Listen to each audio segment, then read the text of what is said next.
Mes sœurs, mes frères, bienvenue en cette méditation sur les textes de ce mardi 5 décembre 2023, en cette première semaine de l'Avent.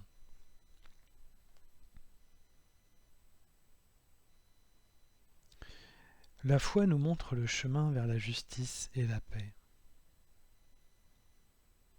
En ce temps de l'Avent, il nous faut aiguiser et augmenter notre foi et notre attente de justice et de paix.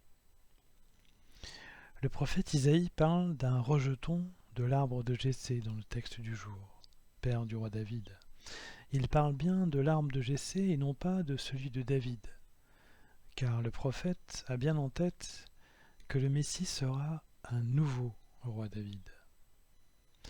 Car de David, en fait, il ne reste plus que des racines, nous dit le texte. Le tronc ayant été asséché puis coupé par les puissances étrangères qui ont envahi Israël. Le prophète nous dit en effet, en ce jour-là, un rameau sortira de la souche de Jessé, père de David, un rejeton jaillira de ses racines. Ce rejeton inespéré réalisera une justice et une paix royale qui dépasseront celles qui régnaient sous celle de David. Il est dit en effet, la justice est la ceinture de ses hanches, la fidélité est la ceinture de ses reins. Le loup habitera avec l'agneau. Le psalmiste est encore plus explicite. Dieu chargera son Messie du sceptre de ce royaume de paix et de justice. Il est dit dans le psaume, Dieu donne au roi tes pouvoirs, à ce fils de roi tes justices, qu'il gouverne ton peuple avec justice, qu'il fasse droit aux malheureux. En ces jours-là fleurira la justice.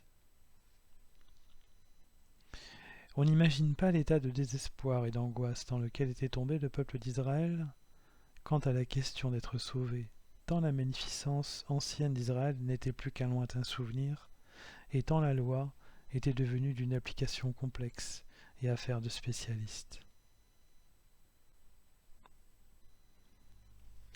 Marie, qui était une vierge consacrée au service du temple de Jérusalem dès son plus jeune âge, selon le proto-évangile apocryphe de Jacques, texte qui n'est pas dans le canon des Écritures mais qui appartient en tout cas à la tradition de l'Église, Marie a pu attendre, avec force, exaltation et espérance, ce moment où le Messie de Dieu viendra rétablir Israël dans sa sainteté spirituelle.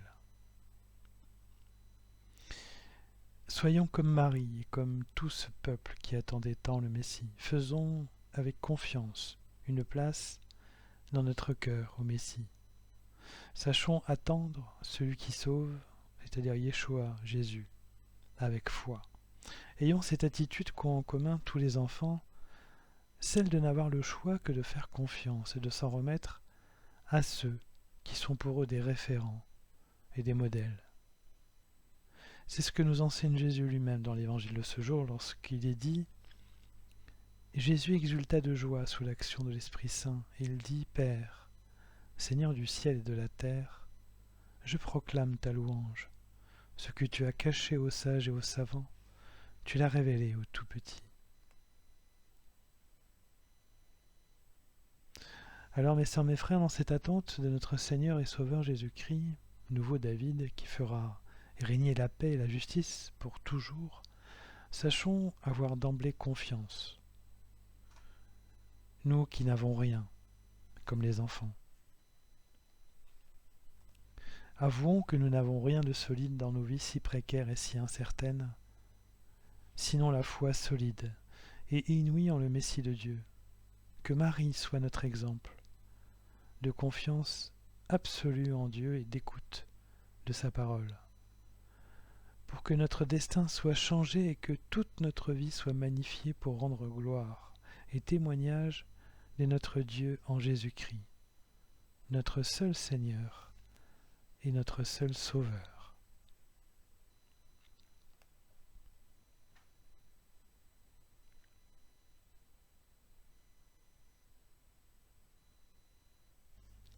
Mes sœurs, mes frères, après cet instant de méditation sur les textes de ce jour consacrés à la foi qui nous ouvre un chemin vers le règne de la justice et la paix, je nous invite à la prière.